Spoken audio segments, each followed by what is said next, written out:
gutera umwumbati umwe byananiye.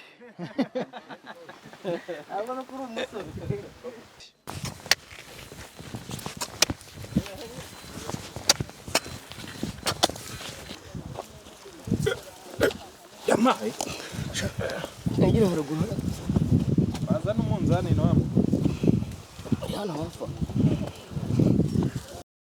Mbaye ikaze muri iki kiganiro kigiye kwibanda ku buhinzi, ariko by'umwihariko tugiye kureba ku buhinzi bw'imyumbati hakoreshejwe tekinike ya ZIPT cyangwa se guhinga imyumbati mu byobo.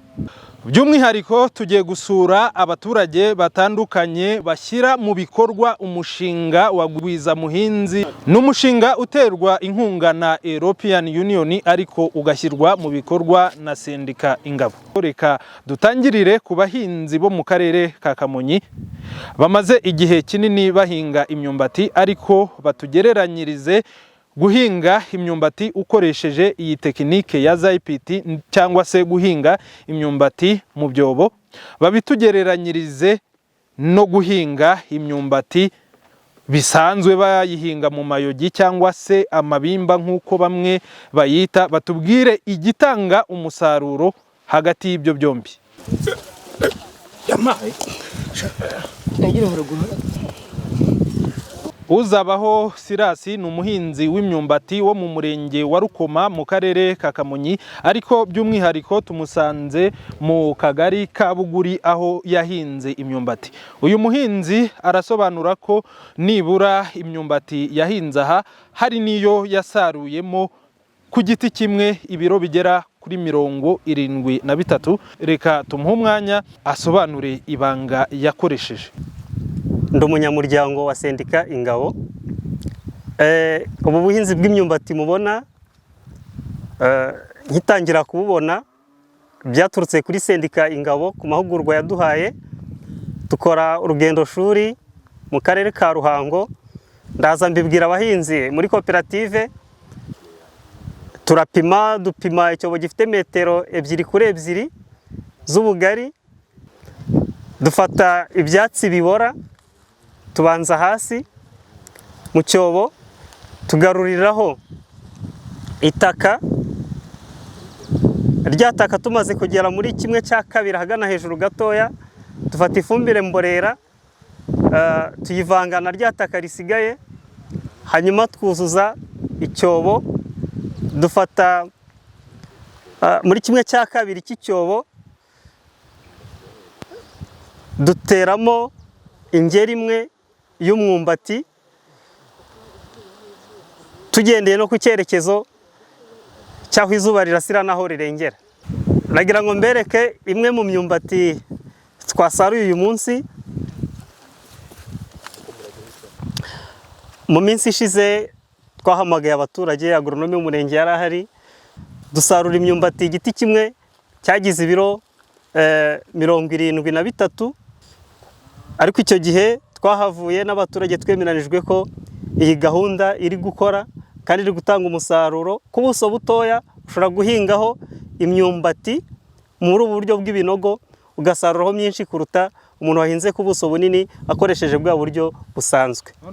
Reka dukomerezeho dukure Igisigaye kuzamuramo.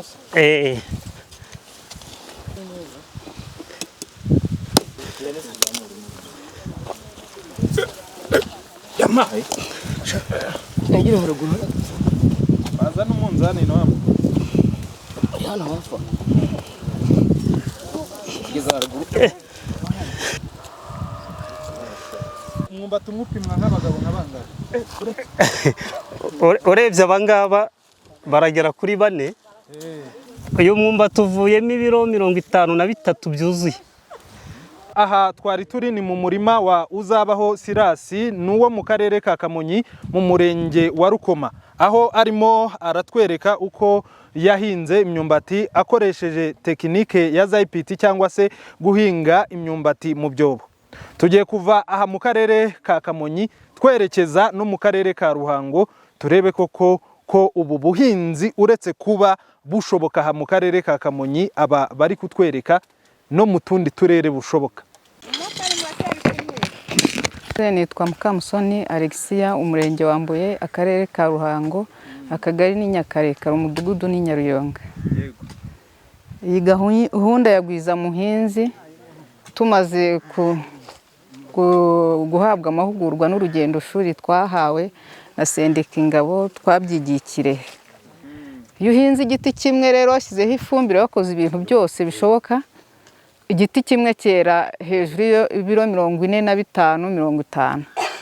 Bigaragara yuko ahantu twahingaga nka hegitari duhinze twakuragamo nka toni 12-15, ariko ubu umuntu abikoze neza ubu ufite ibyiringiro yo kuzakuramo nka toni 45.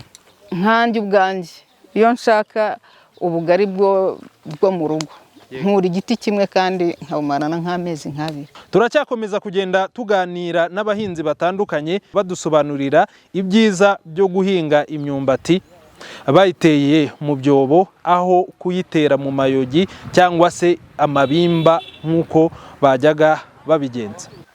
Dutangira guhinga imyumbati mbere ntabwo twahingaga ku buryo bwemewe bwa kijyambere, twateraga bisanzwe.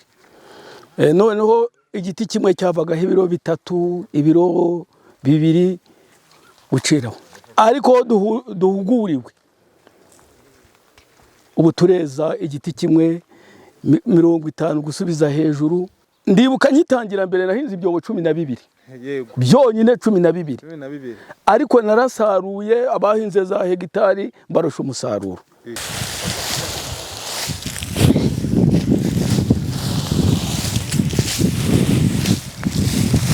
Ikiganiro turi kugirana n'abahinzi bari guhinga imyumbati bakoresheje tekinike izwi nka ZIPT.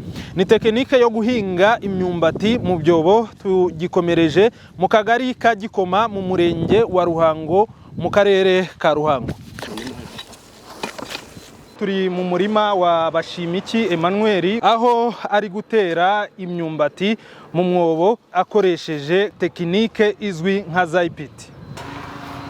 Ubu tugiye gukora ibimba. Twabanje gucukura umwobo mu burebure ufite metero 2 ndetse no mu bugari ni metero 2, mu bujyakuzimu ukaba ureshya na santimetero 30. Twashyizemo ibyatsi, ariko ni ibyatsi bibora. Mwabonye ko twifashishije ibishishwa by'ibigori. Nyuma yo gushyiramo ibyatsi bikagera muri 1/2 cy'umwobo, ubwo ni muri santimetero 15 uvuye hasi, turengejeho itaka hejuru y'ibyatsi. Nyuma yo kurenzaho itaka murabona ko turimo turashyiraho ifumbire. Igisigaye Bashimiki Emmanuel arakomeje, agiye kutwereka noneho uko batera umwumbati.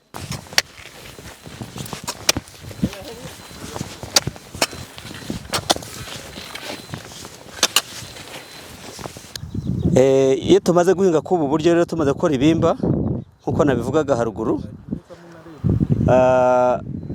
dutera imbuto yacu twatoranyije. Imbuto y'imyumbati tugiye gutera rero izina ry'ubushakashatsi yitwa Norcas. Iyo tugiye kuwutera rero dusiga amaso 2 hejuru. Ya maso 2 twawutera ureba iburasirazuba kugira ngo izuba nirurasaho umwumbati ugira imbaraga zo kuzamuka ukurikiye rwa rumuri. Iyo umaze kumera turagaruka tukongera tukarenzaho ryataka kuri ya maso 2 yasigaye. Muri kwa gushora kwawo ugenda ushora ukurikiye bwa bworohe n'ifumbire yo muri bwa butaka twamennye.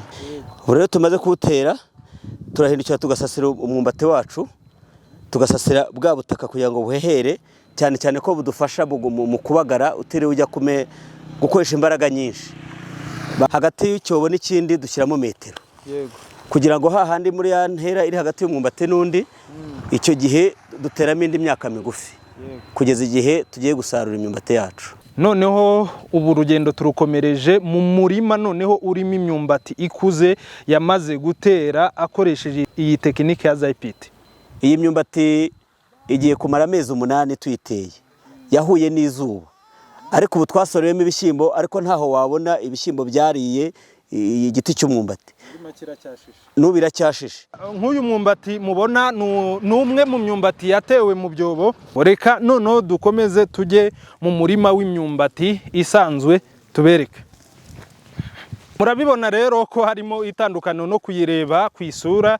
Iyi myumbati rero ni imyumbati yo yahinzwe hakoreshejwe tekinike zisanzwe zo guhinga amayogi cyangwa se amabimba bagateramo ibiti by'imyumbati. Imaze umwaka, mu gihe iyo twaberekaga imaze amezi 8, binagaragara ko ariyo itoshye igaragara neza kurusha iyi. Yo yahinzwe hakoreshejwe tekinike izwi nka ZIPT cyangwa se guhinga imyumbati mu byobo. Sinabura kuvuga ko twashimira Sendika Ingabo yadufashije kwiga ubu buryo, aho igiti kimwe gishobora kwera kuva ku biro 50 kuzamuka.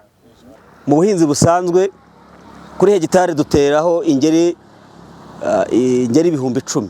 Muri rusange iyo ugiye kubara imbuto mu kugura imbuto usanga ingeri y'amafaranga 12 kuri hegitari uteraho imbuto zifite agaciro k'120. Mu gihe ubu buryo bugabanya imbuto duteraho ingeri 1000 kuri hegitari zihwanye n'amafaranga 12,000. Muri itandukaniro ririmo cyane cyane ku mbuto, ku kiguzi, ku gishoro bigabanya n'igishoro. Ikindi navuga nuko ubu buryo budufasha kubungabunga ibidukikije, aho tumena ubutaka tukarwanya isuri. Bwa buryo mwabonye dutera hagasigara amaguni, ari amaguni agenda afata imvura, aho kugira ngo bikore isuri mu murima, ahubwo ifata y'amazi akabikwa mu butaka kugeza igihe n'ubundi ya myumbati yacu ihora ivoma muri bwa butaka bworoshye.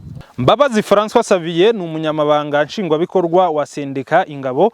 Arasobanura ko iyi gahunda yo guhinga imyumbati hakoreshejwe tekinike ya ZIPT cyangwa se kuyihinga mu byobo, iyi sendika ifite intego yo kuyigeza ku bahinzi bagera ku 20,000 mu turere 10 mu gihe kitarenze imyaka 3 uvuye igihe yatangiriye kugeza uyu mushinga ugeze ku musozo. Umushinga Gwiza Muhinzi dushyira mu bikorwa kuva mu kwezi kwa 10 umwaka ushize wa 2023, ni umushinga uterwa inkunga n'umuryango w'ubumwe bw'i Burayi, icyicaro cyawo mu Rwanda. Ukaba ari mu mishinga 15 igize cyangwa se ukuye muri gahunda ya Kungahara. Iyo ni gahunda yatangijwe n'uwo muryango mu Rwanda hagamijwe cyane cyane gufasha abaturage kwikura mu bukene ndetse no kongera umusaruro. Twebwe muri Sendika Ingabo iyo gahunda ikigamije ni ukongera umusaruro w'igihingwa cy'imyumbati, kuha agaciro cyane cyane ndetse no gushyigikira amakoperative y'abahinzi b'imyumbati. Muri Sendika Ingabo uwo mushinga ushyirwa mu bikorwa mu turere 10 tw'igihugu, uturere twa Kamonyi, Muhanga, Ruhango, Nyanza, Gisagara. Hakaba uturere 2 two mu ntara y'Uburengerazuba ari two Rusizi na Nyamasheke, ndetse n'uturere 3 two mu ntara y'Uburasirazuba ari two Gatsibo, Kayonza ndetse na Bugesera. Muri uwo mushinga rero harimo ibyiciro bitandukanye. Yenda icyo nagarukaho cyane ni ikireba no kongera umusaruro w'igihingwa cy'imyumbati, aho byagaragaye ko mu by'ukuri abahinzi bacu bahinga ku buso butoya nibyo, ariko nibyo basaruraho nabyo ni bikeya. Hari tekinike rero Ingabo isanzwe yigisha abaturage, isanzwe yigisha abahinzi, zishobora kubafasha kongera umusaruro kugira nibura kuri toni 50. Ni iyo tekinike turi kwigisha abahinzi muri uwo mushinga wa Gwiza Muhinzi, yitwa ZIPT, aho umuhinzi ashobora kugera kuri toni 50 kuri hegitari kuko nabivugaga.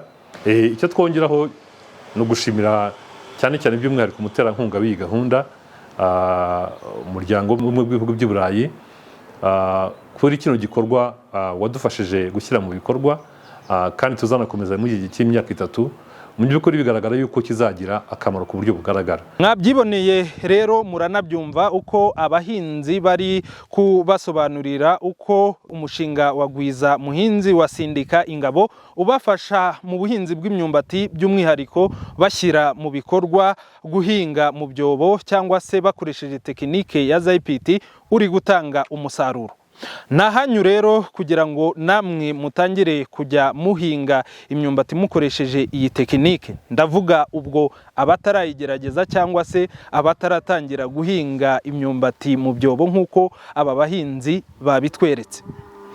Nitwa Daniel Dushimumuremyi, ninjye wabagezagaho iki kiganiro.